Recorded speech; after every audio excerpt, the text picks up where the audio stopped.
Have you ever stared at an empty wallet, an empty fridge, an empty heart, wondering, how will I make it? Life has a way of cornering us into fear, bills piling up, relationships breaking, health failing. But in the darkest pressure, Paul writes a sentence that shakes heaven. My God shall supply. Not might supply, not sometimes supply, shall, because his promise is stronger than your problem. Philippians 4:19 wasn't written from a palace. It was written from a prison. Cold stone walls, chained wrists, hunger, loneliness. Yet Paul says with confidence, my God will supply all your need. How can a chained man talk about unlimited supply? Because he knew something we often forget. Your need is physical, but your source is supernatural.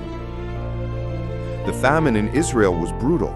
Rivers dried, animals died, people fainted in hunger. But God tells Elijah, I have commanded the ravens to feed thee. Ravens, unclean birds, become heavenly delivery boys. Bread in the morning, meat in the evening. Not from the king's palace, but from God's pantry and glory. When earth runs out, heaven steps in. Her pantry held only enough flour for one final meal. Then God sends Elijah to her door. She gives her last handful, and her jar never empties again.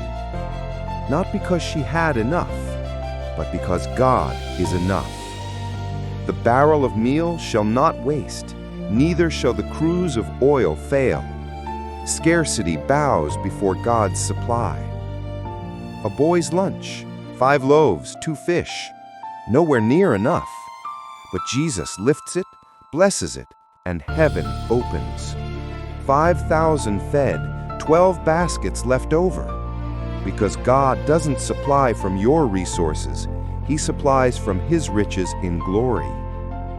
If God can use ravens, widows, and little boys, He can use anything to meet your need. You're asking for enough for today. He's ready to give you more than enough for the journey.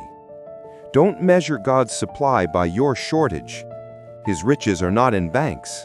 They're in glory, and glory never goes bankrupt.